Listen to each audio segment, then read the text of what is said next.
Hassan settles into his role with ease, much as Ali predicted. It doesn't demand an excessive amount of effort, but traders are quick to test his boundaries. With Farid's assistance, Hassan efficiently redirects any uncooperative individuals. The position affords him a considerable amount of free time. As he frequents the harbor and market, he becomes a familiar figure. Vendors offer him meals on the house, present him with their finest goods, and no door remains closed to him. He also commands a security detail of 40 men, swiftly diffusing any tense situations. In the absence of the Sultan and Vizier, and with other ministers preferring the confines of the court, Hassan's word carries the weight of the Sultan's authority. Hassan is provided with a modest room above the official building in the city, which also houses the guard barracks, trade archives, and the weekly tax collections. His duties include weekly visits to the Vizier to report on tax collections and any notable incidents. On his third visit, as he prepares to leave the palace, Rashid confronts him. Rashid corners him with a demanding tone. "It seems you've forgotten my share. You owe me for 3 weeks now."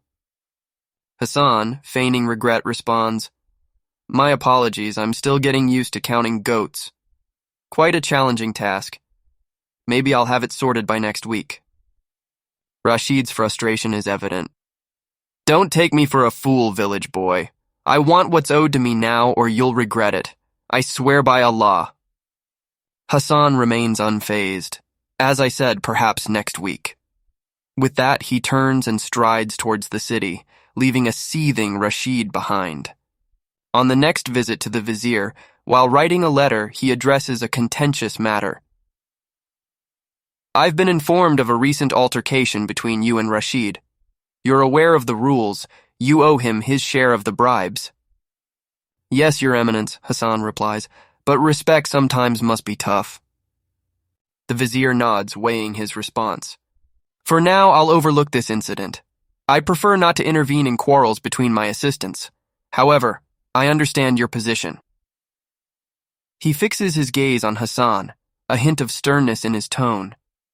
"I'm aware of your history and will afford you the opportunity to settle this matter, but do so swiftly. Remember, I can appoint a new clerk if necessary. You are dismissed." "I understand, Your Eminence, and I appreciate your trust," Hassan responds, bowing respectfully before exiting the Vizier's office. In the middle of the week, while watching the market and sipping tea to combat the intense afternoon heat, Rashid arrives with 4 palace guards in tow. Hassan welcomes him, gesturing for Rashid to sit opposite him, all the while using his fan to stay cool. Rashid gets straight to the point, saying, "I've come to collect what you owe me. I'll leave with my money or I'll leave with your head. The choice is yours." Hassan remains composed and waves for Farid, whispering to him behind his fan. Farid promptly departs. Hassan continues the conversation casually, saying, "Good day to you, Rashid. It's quite a hot day, isn't it? Your bodyguards certainly make an impression." He signals the shopkeeper, "1 tea for the grand assistant." Rashid, unfazed, replies, "I did not come here for a drink." Meanwhile, a dozen city guards discreetly surround the group. Hassan remains resolute. "Indeed, Rashid, you are correct. I am a village boy who has worked tirelessly to reach my current position. I won't tolerate disrespect or insults regarding my humble origins. From where I stand, there are 3 possible outcomes. We engage in a deadly confrontation here and now. You return to the palace and spend your days pondering how to approach me next." He pauses, and at that very moment, Farid reappears with a purse. Hassan empties its contents, revealing a pile of coins. "Or," he continues, "you can accept what is rightfully yours and henceforth treat me with the respect that I extend to you." After a few moments, Rashid takes the bag, places the coins back inside, and departs with the guards, without uttering another word. Hassan invites Farid to share the untouched tea with him. The next meeting with the Vizier unfolds in the serene shade of the garden. As Hassan walks alongside him, the Vizier refrains from issuing commands or condemnations regarding Hassan's previous encounter with Rashid. Instead, he offers a word of caution, advising Hassan to handle such matters with more discretion in the future. The vizier recognizes that public tensions among high-ranking court members reflect poorly on the palace. Additionally, he acknowledges that Hassan has managed to earn the respect of the city in a relatively short time, a factor that will undoubtedly serve him well in his forthcoming endeavors. In the following month, Hassan dons his elegant suit and pays a visit to his former school. The children warmly welcome his arrival, but Ibrahim, his old teacher, initially maintains a more formal and respectful demeanor. As Ibrahim and Hassan exchange pleasantries with tea and reminisce about the past, Hassan takes a purse of coins and presents it to Ibrahim as a token of gratitude. Hassan says, "This is for taking me in when I was at my lowest on the beach that day." Ibrahim responds, "I must admit that I'm the one who should thank you.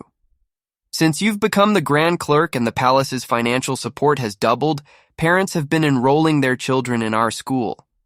Ibrahim then reflects for a moment and adds, "Regarding what happened on the beach, don't thank me. I was desperate at the time, and I thought, what the hell, I have nothing to lose. It seems that Allah answered my prayer by sending you to me. So, tell me about your new life. I've heard nothing but good things about you. How is life in the palace?" Hassan remarked, "I seldom visit the palace. I prefer mingling with the common folk. I've earned their respect. Occasionally I inspect the ships in the harbor, and you wouldn't believe how many ship captains break into a sweat just because I step aboard. I've had to send a trader or two to jail for refusing to pay their taxes, but things always seem to get resolved in the end." Ibrahim inquired, "And regarding the wealth and other benefits, I'm sure you receive some rather impressive rewards." Hassan nodded, saying, "Yes, the money is quite substantial, very substantial indeed.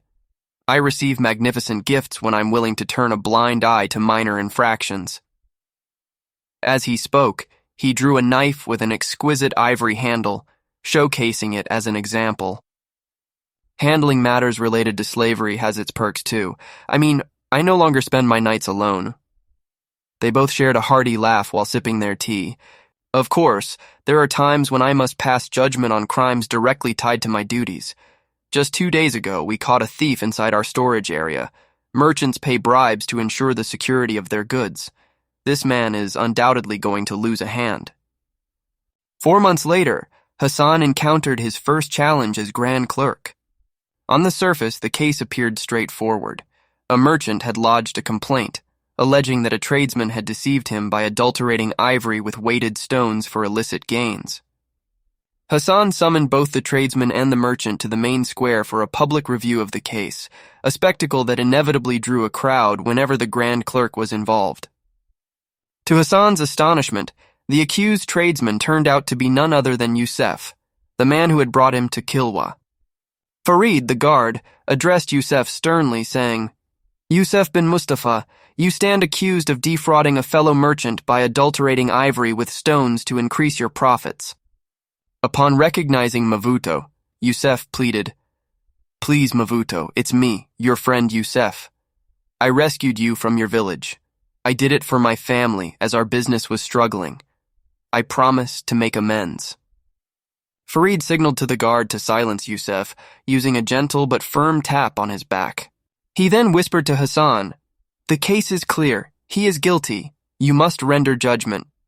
Hassan responded in a hushed tone, "What would be the appropriate sentence?" Farid suggested, 20 lashes should suffice. Hassan nodded in understanding and added, "Would 10 be acceptable?"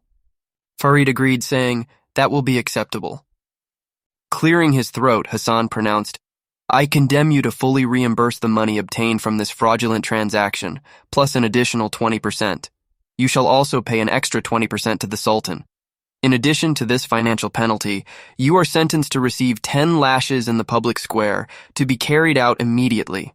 Hassan was about to depart when Farid discreetly held his arm and whispered, "Grand Clerk, you have delivered the judgment. Now you must ensure that the sentence is executed." Hassan closed his eyes briefly, took a deep breath, and then called out, "Enforce the sentence." During a particularly heavy downpour in the midst of the rainy season, the rain cascaded from the skies, turning the city's streets into a muddy mess. Hassan reclined in his chair, gazing out at the deluge. Beside him, Farid found a seat. In a languid tone, Hassan remarked, "Why don't you head back home today, Farid? There's nothing much to be done in this weather." Farid replied, "I'd rather stay here." Hassan, curious, asked, "Don't you want to be with your wife?" Farid chuckled, "She's precisely why I prefer to remain here." Hassan couldn't help but smile at the response. Then Farid broached a different topic. "Hassan, why don't you consider buying a nice house for yourself? You've been the Grand Clerk for over 2 years now. I know how much you earn and how you spend it. With your savings, you could purchase a very luxurious houses in the city. You could even take on 1 or 2 wives. The nobility would line up their daughters for you. Imagine having pure, respectable wives, not ones from the market. They'd provide you with children, someone waiting for you at home, more responsibilities, and all." Hassan, with a wry smile, quipped, "Remind me, Farid, why did you choose to stay with me today?" Farid laughed, admitting, "Yes, you're right. I overlooked the headaches that come with those perks." Hassan pondered for a moment and raised a practical concern. "If I were to do that, what happens when I get posted to who knows where?" Farid shrugged, saying, "Well, tough luck, I suppose. You'd have to buy a new house and acquire fresh wives." He gestured with his head toward the official building. "You'd always have your room there and the slave market if you develop a headache." Hassan paused, deep in thought. "You know, Farid, I've been in this position for more than 2 years, and I've only glimpsed the Sultan from only twice at a distance during a formal ceremony, despite visiting the palace every week." Farid nodded somberly. "That's 2 more times than I have." Hassan, feeling a need for change, rose from his chair and stretched. "You're right, Farid. It's time for some adjustments." 3 months later, Hassan steps into his newly acquired home. It's a decently sized house, and he plans to furnish it into a suitable abode for a future family. Following his routine report on tax collections to the vizier, Hassan is unexpectedly invited to accompany him to the private quarters of the Sultan. This rare honor takes Hassan into a world of opulence, far exceeding anything he has experienced. Amid the luxury, he notices the presence of women and carefully maintains a respectful demeanor. The vizier introduces Hassan to a young man with a regal bearing. This is Prince Muhammad, the Sultan's 4th child, his eldest son and heir to the throne. Hassan bows respectfully, echoing, "My prince." After the vizier departs, Prince Muhammad gestures for Hassan to rise. "You are Hassan, our city's clerk. The vizier speaks highly of your trustworthiness." Hassan responds humbly, "The vizier is overly generous in his praise." Prince Muhammad's expression turns thoughtful. "I've requested this meeting to find someone close to my age who knows the city well. I wish to understand the lives of my future subjects firsthand. My excursions beyond these walls have always been in the company of my father and his court." Hassan listens attentively before asking, "What would you have me do, my prince?" "I'd like you to be my guide in the city tomorrow," the prince explains. "Organize a small escort and show me what you deem interesting. I leave the specifics to your discretion." With a wave of his hand, he signals the end of their meeting. Hassan bows again. "As you wish, my prince. I will make the necessary arrangements." He then exits, mindful of the significant responsibility just bestowed upon him. The following morning, mid-morning, Hassan arrives at the palace gates, accompanied by a detachment of 10 city guards. Prince Muhammad, dressed in the attire of regular nobility, emerges with Rashid, the vizier's assistant, by his side. Following customary greetings, Rashid sternly reminds Hassan that the prince's safety is of paramount importance. As Prince Muhammad inspects the guards, Rashid leans in to whisper a warning to Hassan. Any misstep could lead to his head on a spike. Prince Muhammad then signals his readiness to depart, opting to take only 4 guards with him. Hassan first escorts the prince to the bustling fabric market. The prince listens attentively as Hassan explains the intricacies of the marketplace, occasionally examining the displayed jewelry with interest. They briskly move through the spice market, but Prince Muhammad shows a keen interest in the ivory and slave markets near the harbor. He inquires about the origins of the ivory tusks and the processes involved in their trade. Hassan, eager to share his knowledge, answers each question comprehensively. As a discerning future sultan, Prince Muhammad is equally curious about the revenue generated by these trades for the Sultanate. He then expresses a desire to visit a gold market. Hassan explains that such a market doesn't exist openly due to safety concerns. Transactions typically occur behind closed doors or directly on ships. This method of trading surprises the prince, prompting him to question how taxes are collected. Hassan details the reporting requirements for buyers and sellers, noting that failure to report can lead to the seizure of a ship's contents. He mentions his concern about ships bypassing the Sultanate's waters, heading directly to Egypt without paying due fees, a challenge compounded by the Sultanate's limited naval power. The prince absorbs this information thoughtfully, considering the implications. The slave market, known as the Sultanate's second-largest source of income after gold, captures Prince Muhammad's keen interest. He meticulously examines the slaves up for auction, noting the vigorous bidding for robust men and healthy women. The prince assesses each slave, probing their strength and inspecting their eyes and teeth. Although such scrutiny is generally prohibited by traders, his presence alongside the Grand Clerk dissuades any objections. Following their visit to the market, Prince Muhammad and Hassan stroll through the harbor, admiring the diverse array of boats from across the Indian Ocean and observing the bustling activity of loading and unloading goods. Impressed, the prince expresses a desire to explore more of Kilwa's city life. They meander through traditional markets, small shops, and past street vendors, all bustling with activity, showcasing Kilwa's prosperous economy. After some time, the prince suggests stopping for lunch at a moderately sized eatery. The presence of their guards ensures privacy, leaving the establishment nearly empty, but for them. Over the meal, which Hassan concludes with a generous tip for the shopkeeper, the prince engages in more personal conversation, inquiring about Hassan's background. Post-lunch, the prince requests a visit to Hassan's new residence. Approaching the house, the prince remarks that it befits Hassan's status as Grand Clerk. As Hassan opens the large wooden doors, they enter, leaving the guards outside. Inside, the prince surveys the space. "How long have you owned this house?" he inquires. 2 weeks, Your Majesty," Hassan replies. The prince surveys the house thoughtfully. "It seems you're planning to make this a family home. You'll need a wife, and of course the house needs furnishing. For instance, some animal skins here."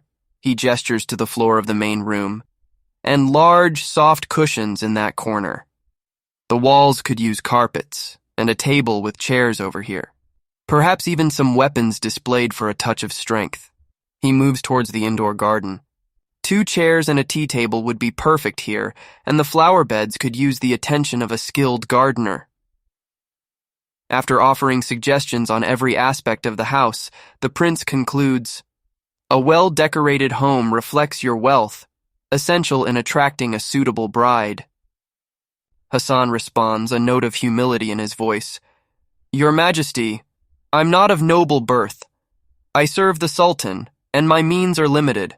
I might not afford such luxuries." "Nonsense," the prince dismisses his concerns. "Now let's return to the palace." As they reach the palace entrance and Hassan bows in farewell, the prince adds, "We'll do this again in a week. I'll be checking to see your progress with the house." With that, he departs. 2 days later, a palace envoy visits Hassan with an unexpected message. "Grand Clerk Hassan, by order of Prince Muhammad, son of Sultan Jumbe Ali ibn al-Hassan and heir to the throne, you are summoned tomorrow morning to be presented with candidates for your prospective wife." The envoy departs, leaving a stunned Hassan behind. The following morning, clad in his finest attire and battling nerves, Hassan arrives at the palace while the sun is still low in the sky. The situation feels overwhelming, and he is uncertain about what to expect. By mid-morning, Hassan is ushered to the courtyard where his own choosing ceremony had previously taken place. This time, he is seated atop the stairs on a red cushion overlooking the bay. The courtyard is quiet, save for 3 palace guards.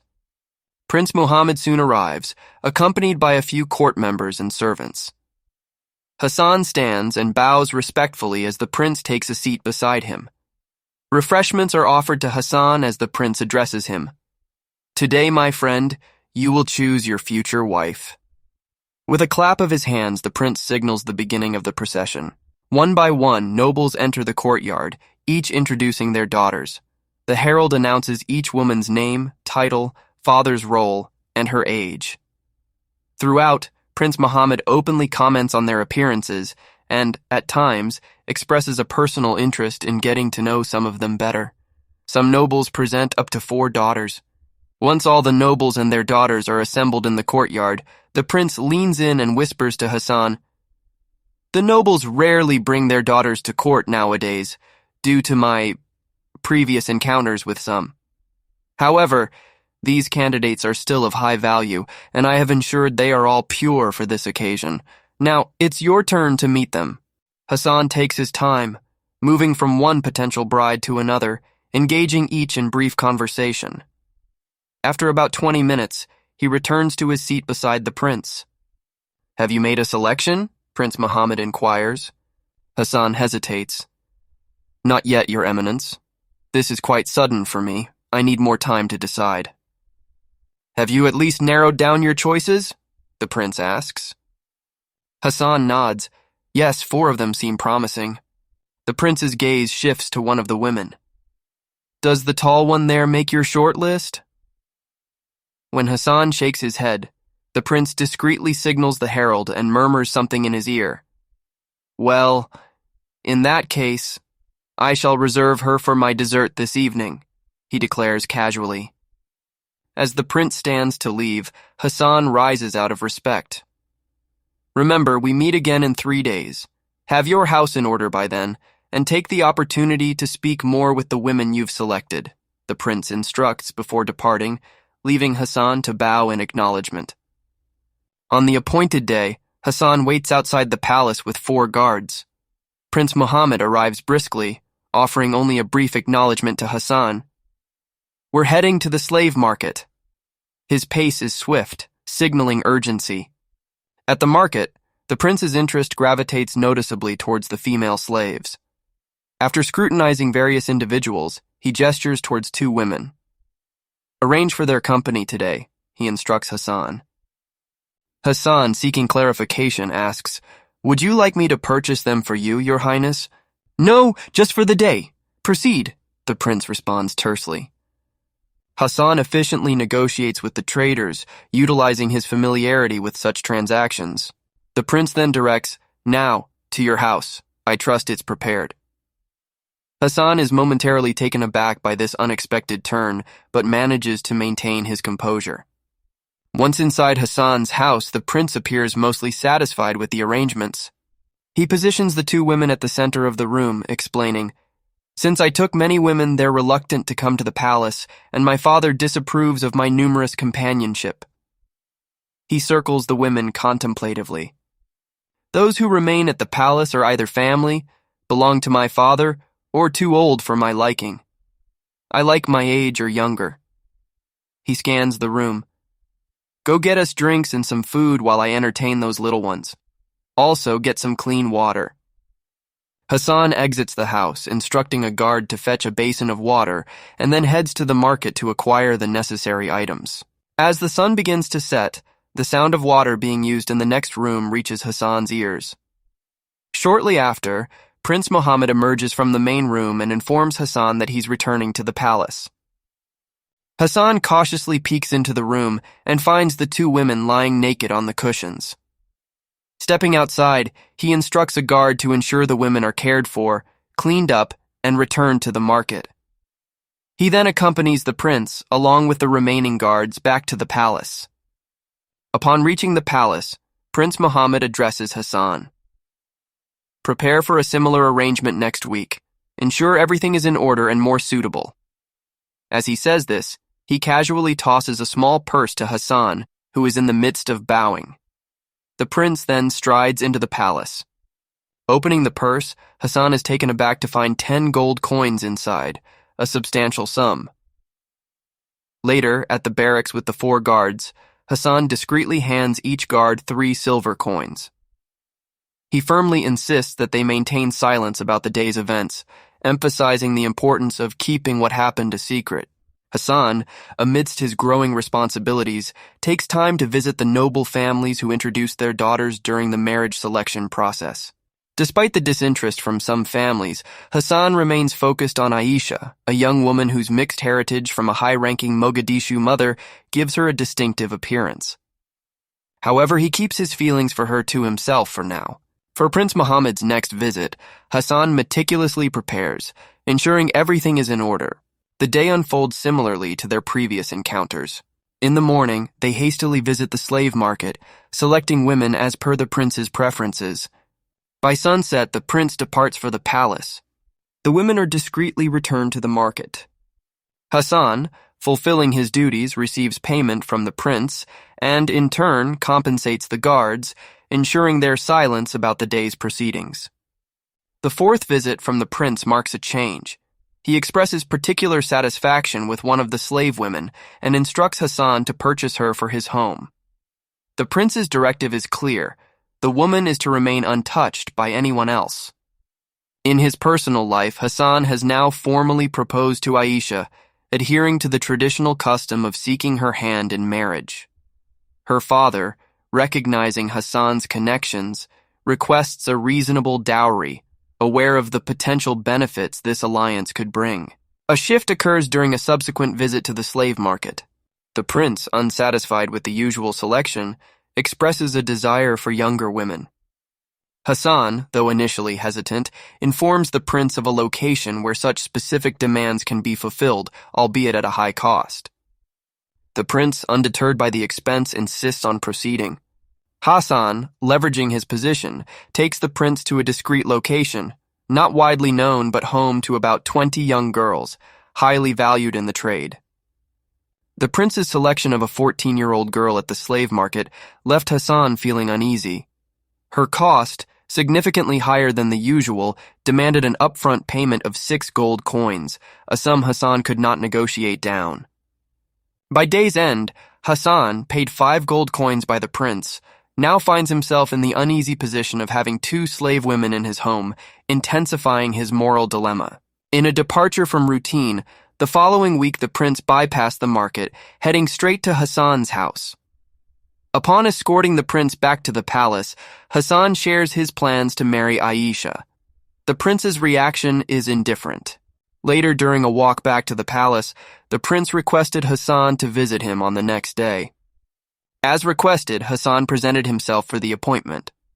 While being ushered to Prince Muhammad's private quarters, they encounter the Sultan and his ministers, prompting respectful bows, which the Sultan dismissively ignores. In the privacy of Prince Muhammad's luxurious quarters, Hassan is invited to share tea by the window, a gesture of intimate conversation. The prince begins, acknowledging Hassan's marriage plans. Marrying Aisha is a wise choice. She's beautiful and will surely bless you with children. Hassan expresses gratitude for the prince's support. The prince, however, notes a potential conflict with their current arrangement, considering Hassan's soon-to-be wife. At a signal, a servant presents a small coffer. Opening it, the prince reveals an array of gold coins. I have a task for you, he says. Procure and outfit a house near yours in the market. He indicates the 200 gold coins, reserving 50 as compensation for Hassan's efforts and upcoming marital expenses. Should you need more funds, inform me. Moreover, I'm expanding your role. In addition to your duties as Grand Clerk, you'll now assist me directly. The finance minister will provide you a weekly allowance of 50 silver coins, supplementing our current deal. Hassan, accepting the coffer, thanks the prince for his trust and generosity. During their extended conversation, Prince Muhammad engages Hassan in an open dialogue about the wider world. Despite knowing Hassan has never left East Africa, the prince is thoroughly enthralled by Hassan's vivid descriptions of distant lands. Hassan captivates him with tales of the vast Arabian deserts, the dense rain-soaked forests, towering snow-capped mountains, and the magnificent cities dotting the Mediterranean coast. He speaks of the formidable navies of the Far East, the profound knowledge and wisdom of the Persians, the might of European knights, and the exquisite art of Central Asia. Once the meeting over, 2 guards escort Hassan back to his home. In less than a month, Hassan efficiently fulfilled the prince's assignment. He acquired a sizable house, thoughtfully selecting furniture to suit the prince's tastes. Hassan dedicated a room on the upper level specifically for the prince's activities, offering a panoramic view of the city. He relocated the 2 slave women to this new residence, and to ensure their well-being, he employed an experienced housekeeper.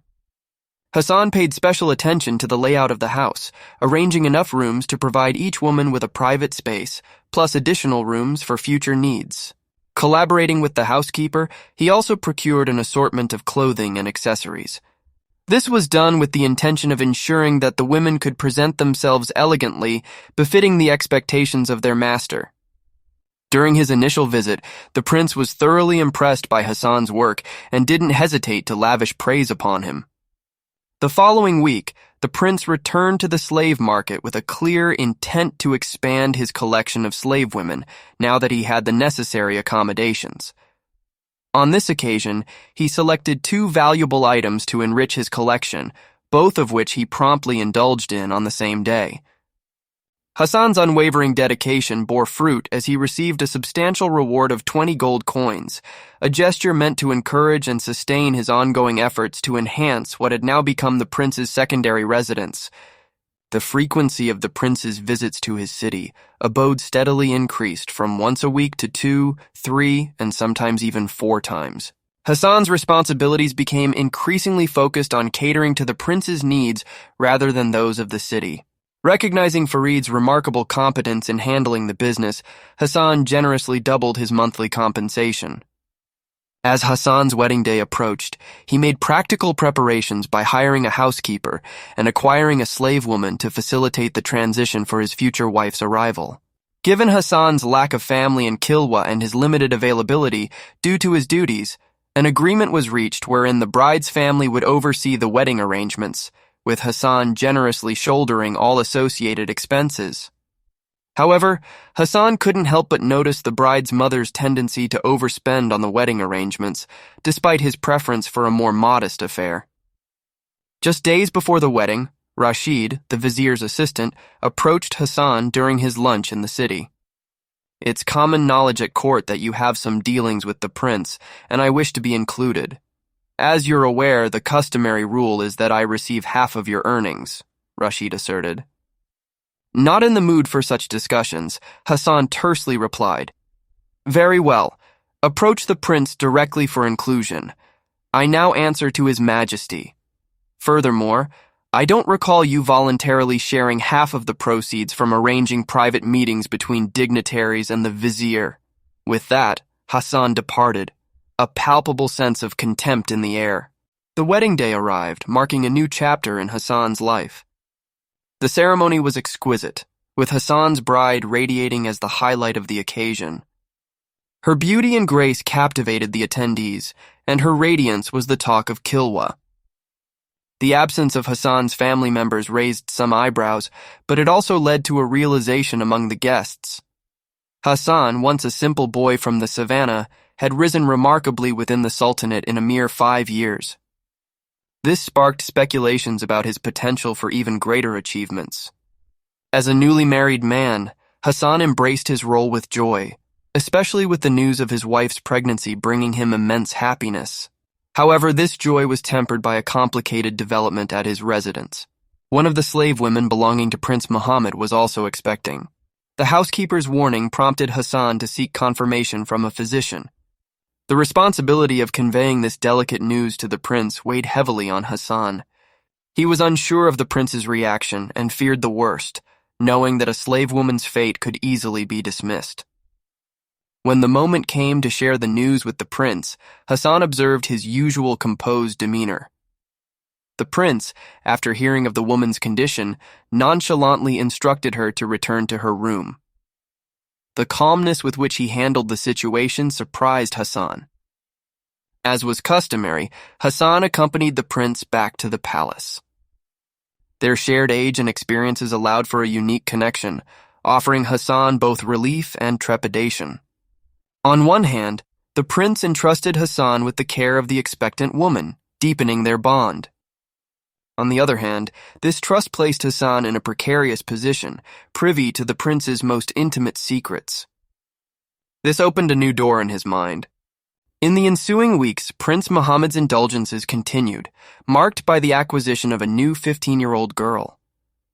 This pattern became a regular aspect of Hassan's life, dividing his time between his duties as Grand Clerk and attending to the prince's whims, which often involved procuring women from the slave market and making upgrades to the prince's residence as per his demands. During this time, Hassan's personal life flourished with the birth of his daughter, Mariam, who instantly became the apple of his eye.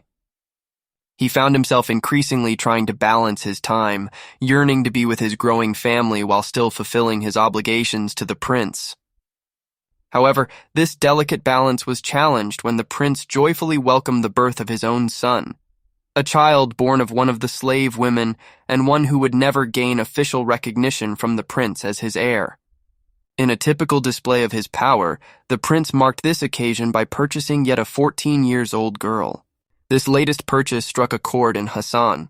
Seeing his daughter's innocent eyes reflected in the young woman's face awakened a deep discomfort within him, forcing him to confront the troubling nature of the prince's actions. Determined to enact some measure of control, Hassan visited the young girl's slave market, discreetly instructing the traders to relocate and to avoid showcasing women younger than 16, thereby limiting their exposure to the prince. Hassan's growing unease led him to take further action. He entrusted a trusted captain with 15 gold coins for a secretive mission to India. In a revealing encounter with the vizier, Hassan's tangled involvement with the prince was laid bare. The vizier, fully aware of the situation, offered no reprimand, warning, or advice. Instead, he remarked that the power wielded by men like the prince often ensnares others, indicating that Hassan, like many, was merely a subject to such power. Hassan, now in his 4th year serving the Sultanate of Kilwa, had become a respected and well-known figure in the city. His reputation for fairness was tempered by his willingness to exercise a firm hand when necessary. He had made examples of captains who attempted to evade taxes, demonstrating that no bribe could shield them from punishment. Furthermore, Hassan was vigilant against the mistreatment of slaves in the market, enforcing lashings as penalties and making life difficult for captains who abused slaves at sea. Although under no illusion that the slaves were content, he believed his interventions resulted in less suffering. A captain returned from India with Hassan's special request, which cost an additional 5 gold coins. The order was for Kavitha, a stunning 20-year-old Indian woman with a petite figure, fair skin, long black hair, and brown eyes. A debt slave, she was sold by her parents due to financial troubles.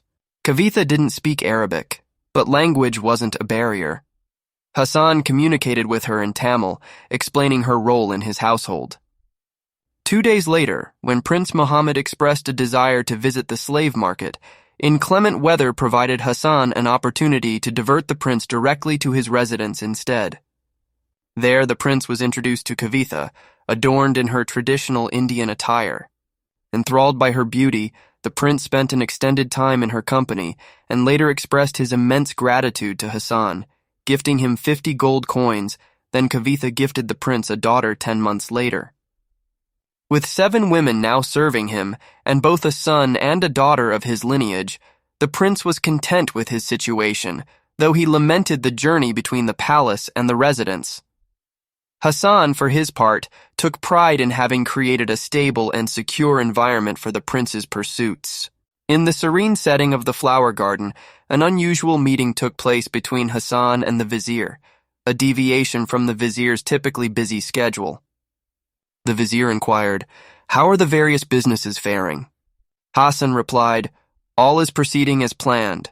The spice market is flourishing, the ivory trade is booming, but the slave market is facing challenges due to the need to venture further inland for new slaves." The vizier's concern shifted. "And the gold, the lifeblood of Kilwa?" "Some ships are delayed, but I trust the captains.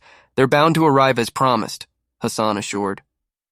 The vizier nodded, then probed about the sensitive matter. And the other business? Hassan, understanding the implication, answered, "It's proceeding as expected." The vizier revealed his awareness. "I've congratulated the prince on his recent accomplishment." Hassan was taken aback by the vizier's insight. "You didn't think I'd let such a delicate situation be managed without oversight. You've proven valuable, Hassan. It's time for a larger role." Hassan realized his naivety in believing he had operated under the radar.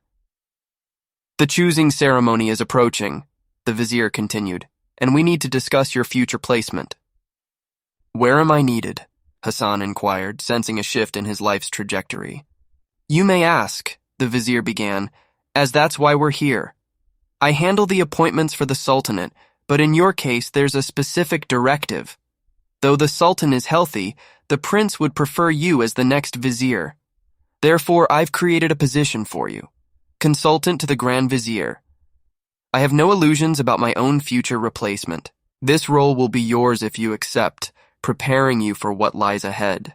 The choosing ceremony unfolded as expected. New appointments were made, including the selection of a new assistant to the vizier and a new clerk. Rashid was taken aback upon learning of Hassan's elevation to consultant to the Grand Vizier, especially as he himself was assigned a role as advisor to the ambassador in Lamu. Ibrahim, Hassan's former master, expressed no disappointment over not having a student chosen for the new roles. Instead, he was filled with pride for Hassan's advancement. During his subsequent meeting with the Sultan, the vizier made a special request for Hassan's presence.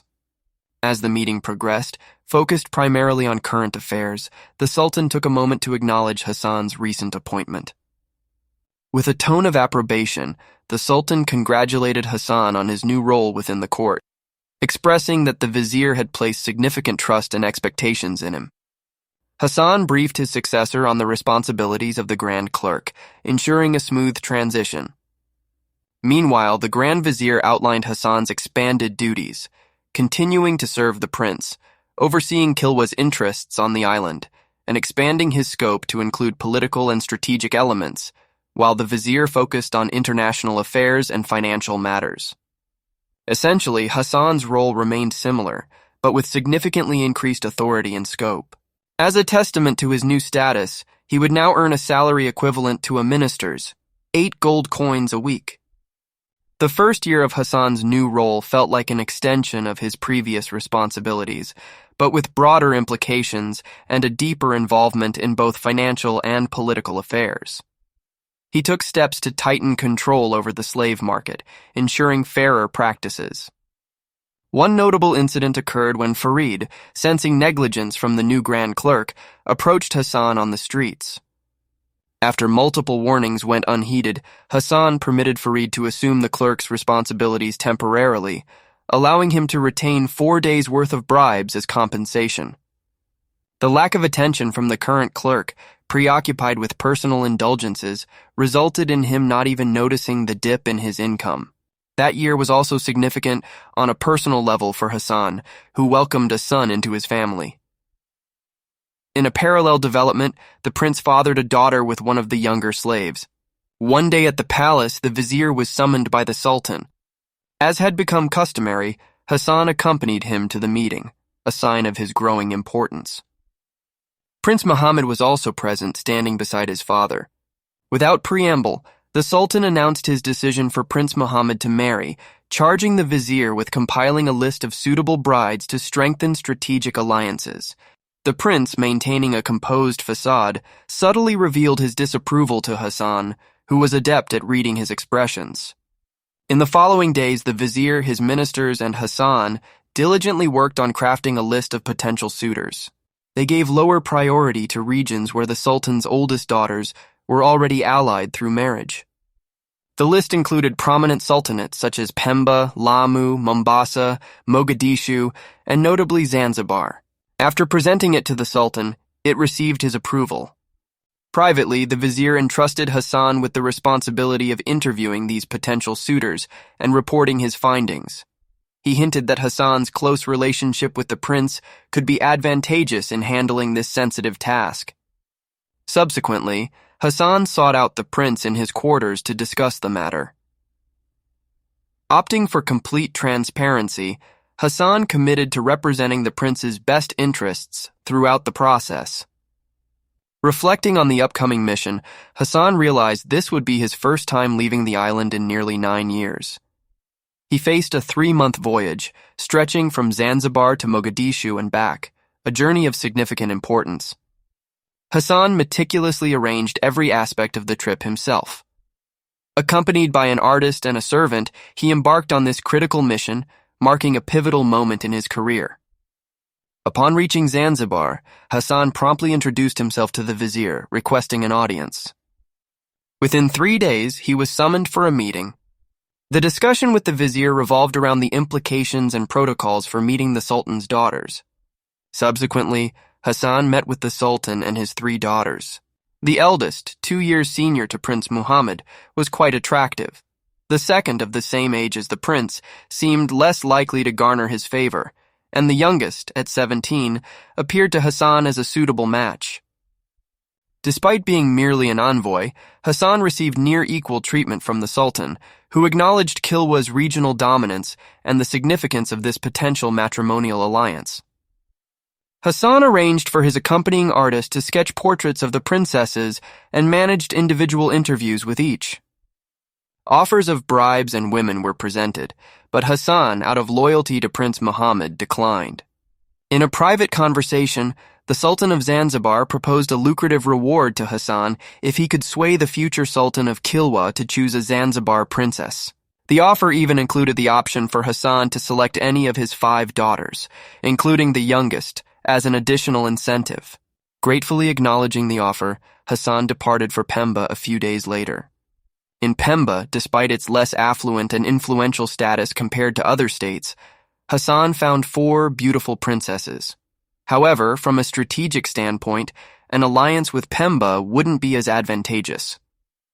Remarkably, the Sultan of Pemba made a similar proposition to that of the Zanzibar Sultan, promising a handsome reward if a Pemban princess were chosen. Hassan's journey took him next to Mombasa, a city bearing a striking resemblance to Kilwa, albeit on a smaller scale. His mission to seek a potential queen was already known here, and he was warmly received. A lavish feast was organized in his honor, marking his arrival with grandeur.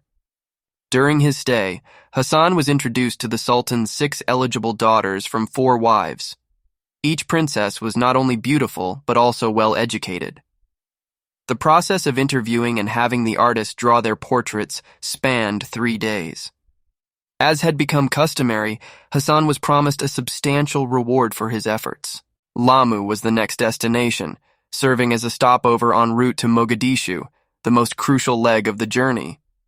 Lamu, though charming, offered limited prospects in terms of a suitable match. The Sultan's daughter there did not particularly stand out to Hassan. The voyage to Mogadishu proved challenging, with adverse weather prolonging their travel. Upon arrival, Hassan discovered that the Sultan of Mogadishu was relatively young, and his oldest daughter was merely 9. The Sultan suggested his younger sister, around Prince Muhammad's age and a widow, as a potential bride.